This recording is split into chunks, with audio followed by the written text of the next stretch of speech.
Bonjour à tous et bienvenue dans cette vidéo où je vais vous corriger le premier exercice qui est tombé au TESIA de 2022.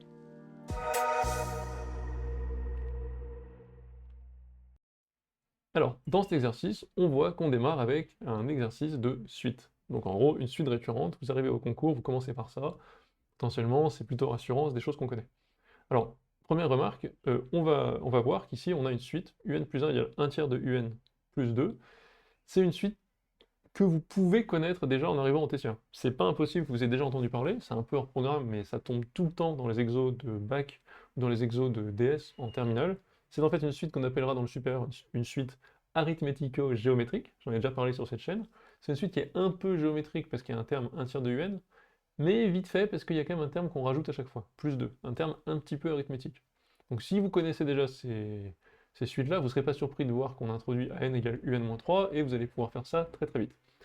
On va faire ici comme si on connaissait pas et comme si on n'avait jamais fait ce genre de suite, on va y aller doucement. On va regarder un peu toutes les questions. On est au TCA, donc le TCA, il va tester vraiment votre capacité à faire des maths, à pas tomber dans des pièges, et les trois quarts de ces épreuves seront toujours des QCM. Donc il y aura des questions de type M, bon, QCM, de type L, il faudra rédiger une réponse sans la justifier, et de type R, pour rédaction j'imagine, où il faudra écrire une démonstration. Donc, on commence ici, on vous pose donc une suite qui est définie de manière récurrente. Imaginons qu'on n'en a jamais vu, on est content, on n'a jamais vu ce type de suite, on ne reconnaît pas vraiment, mais on se dit voilà, c'est un peu géométrique mais pas trop. On a u0 égale 1, une relation de récurrence. On nous dit, on pose une suite an qui est exactement comme un, moins 3, avec un petit décalage constant. Première question, valeur de u2. Deuxième question, quelle est la nature de un?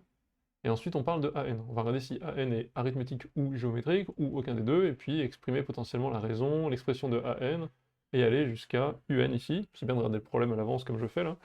Un, on va essayer d'exprimer, et puis à la fin, rédiger une démonstration sur la valeur de la limite. Voilà ce qu'on va faire maintenant. Commençons par le calcul de U2. Bon, bah j'ai une suite récurrente. Je ne vais pas passer par quatre chemins, hein. Une suite récurrente, il faut calculer U1, et ensuite on aura U2. Calculons U1, je fais vite fait les calculs ici, hein, comme ça on perd pas de temps. U1 c'est 7 tiers, U2 c'est 25 neuvième. Très bien. Question 2, quelle est la nature de UN? Est-elle arithmétique ou géométrique ou aucune des deux? Première intuition, c'est bon, bah, ce que j'ai dit au début. C'est vite fait géométrique, vite fait arithmétique, donc sûrement aucun des deux. Ça, c'est l'intuition. Vous pouvez un peu le jouer rapido et se dire, bon allez, c'est bon, c'est sûr que c'est ça, et j'avance. Si vous voulez vérifier et être sûr de ne pas vous planter et d'avoir la bonne réponse, ce que vous pouvez faire, c'est revenir à la définition de ce que c'est une suite arithmétique et ce que c'est une suite géométrique. Une suite arithmétique, c'est une suite enfin, pour laquelle, quand vous prenez deux termes consécutifs, la différence des deux, ce qui les sépare, c'est toujours un truc constant. Si vous prenez, je sais pas, U108, U109, ou bien U2 et U3, la différence des deux, c'est toujours 5, par exemple. Une suite géométrique, c'est une suite où le quotient de deux termes consécutifs est toujours constant. Donc U109 sur U108, ça vaut 7, U3 sur U2, ça vaut 7 également. Donc pour rejeter le fait ici que c'est géométrique ou arithmétique, on pourrait tester, vu qu'on nous a fait calculer U2, de regarder la différence U1, U0, la différence U2, U1, et le quotient U1, U0 d'un côté, le quotient U2, U1 de l'autre, pour éliminer ou valider, en tout cas, valider ça va être compliqué, mais en tout cas pour potentiellement éliminer les deux types de suites, arithmétique et géométrique. Donc faisons U1 moins U0, 4 tiers, U2 moins U1, faites les calculs, on trouve 4 neuvièmes, ce sont deux raisons différentes, bah donc c'est pas arithmétique. De la même manière, on fait les quotients, 7 tiers, 25 sur 21, vous pouvez faire ce que vous voulez, mais ça va pas être égal, et donc c'est pas non plus géométrique. Voilà comment on peut se convaincre avant de répondre. La suite à n. Alors, on passe à la suite à n, on vous demande, même question qu'avant, est-elle arithmétique? Est-elle géométrique? Aucun des deux. Alors vous pourrez vous dire, on fait la même méthode que la question précédente. Ça marchera. Vous pouvez calculer A0, ça fait quoi? Ça fait 1 moins 3 moins 2, A1, A2, essayez de voir. Et cette méthode, en gros, c'est bien pour rejeter, parce que si on rejette, enfin, il suffit d'un contre-exemple pour rejeter. Ça va pas vous aider à prouver quelque chose.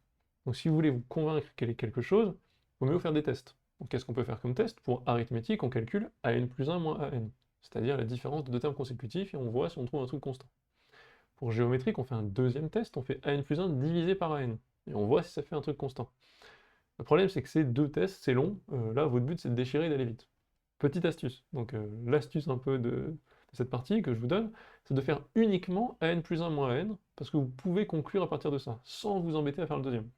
Je vous montre pourquoi, hein, c'est très rapide. Quand vous faites an plus 1 moins n, dans le cas tout bête, où de fait c'est une suite arithmétique, vous allez trouver un truc constant R. Dans le cas où elle est géométrique, si elle l'est, vous allez trouver quoi? Ben, an plus 1, ça sera q à n, et en fait, vous allez trouver un truc à la fin, an plus 1 moins n, qui va être quelque chose fois an. Ça, c'est top. Si on trouve ça, on pourra dire qu'elle est géométrique. Donc en fait, ce qu'on fait, on calcule an plus 1 moins n ici, et on voit ce que ça donne. Bon, bah, an plus 1 moins an, on remplace, hein, c'est un plus 1 moins 3 moins un moins 3. Ok. Ça, c'est pas trop compliqué, hein, le 3, ça dégage, le un plus 1, on le remplace par sa valeur. Ça fait 1 tiers de un plus 2, moins un, je simplifie les un ensemble, ça me donne moins 2 tiers de un plus 2. Méthode de calcul pour ces exos. Très important, parce que ce genre d'exo avec des petites suites auxiliaires, vous pouvez retenir quand il y a ce genre de truc, il y a des petites techniques à connaître. La technique qui tue ici, qui est vraiment importante, qui vous sauve pour l'exercice, c'est de la factorisation. Quand vous faites ce truc-là, le but, c'est quand même de faire réapparaître, vu que ça n'a pas l'air d'être constant honnêtement, c'est de faire réapparaître du an. Donc vu que an c'est un-3, moi j'ai envie d'isoler le un, et donc de me dire, ben, factorisons par le truc qui est devant. Le truc qui est devant, ça peut être moins 7 sur racine de 2, ça peut être 3, c'est plus facile, ça peut être moins 2 tiers, on s'embête pas, vous avez des capacités de factorisation, normalement, on factorise, on voit ce que ça donne. Normalement, l'exercice est bien ficelé et ça marche. Donc, on factorise par moins 2 tiers, et vous vous demandez, ok, par quoi je dois multiplier, qu'est-ce que je dois multiplier par moins 2 tiers pour donner plus 2? Vous vous débrouillez, ça prend une demi-seconde, vous trouvez moins 2 tiers fois un-3, et là, vous êtes bon. Parce que vous avez trouvé moins 2 tiers de un-3, comme par hasard, ça c'est an, on a trouvé une suite géométrique.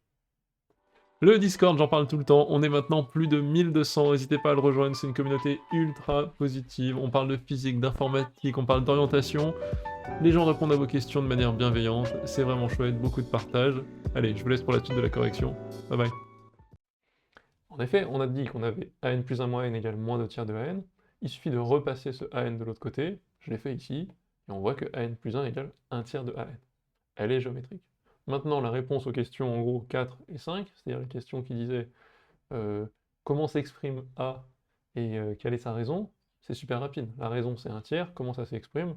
On l'écrit ici tout de suite sur son brouillon, on dit bah, c'est A0 fois 1 tiers puissance n, A0 c'est U0 moins 3, ça fait moins 2 fois 1 tiers puissance n.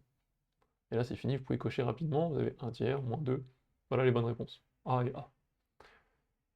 Dernière question, avant-dernière question, on vous demande quelle est l'expression de un, là on se prend pas la tête, hein, on n'oublie surtout pas la définition, on revient à la def, c'est ce que je vous dis ici, an c'est un moins 3, ben parfait, un c'est an plus 3, je mets de l'autre côté.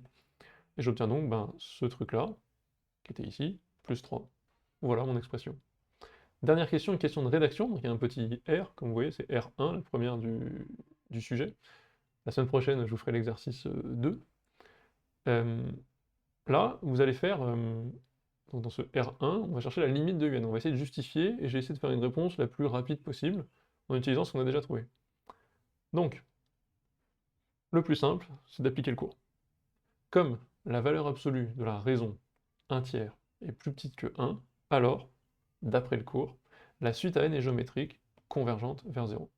On sait que dès que la raison q est plus petite que 1, le tout, l'ensemble des termes devient très petit, tend vers 0. En effet, vous imaginez qu'on a 1 tiers, ça fait 1 tiers au carré, 1 neuvième, encore au cube, ça fait 1 27e, ça devient de plus en plus petit. Voilà. Au final, comme un égale an plus 3, on peut juste justifier que limite de un égale 0 plus 3 égale 3, c'est fini. Voilà comment vous pouvez un peu déchirer votre premier problème du Tessia. Donc deux choses qui ne sont pas évidentes si vous l'avez jamais rencontré, enfin si vous les avez jamais rencontrées. Petite astuce d'accélération ici, un seul test pour vérifier si c'est arithmétique ou géométrique. Deuxième méthode où il faut vraiment être sûr que vous êtes très bon avec vos fractions, vos simplifications, c'est la factorisation ici pour faire apparaître an. Si tout ça vous semble un peu compliqué, bon, vous dites juste ok c'est pas arithmétique et vous faites an plus 1 sur an. À vous de voir. Moi je voulais vous proposer les deux. J'espère que ça vous a aidé. Je vous dis à la prochaine pour une prochaine vidéo. Bye bye.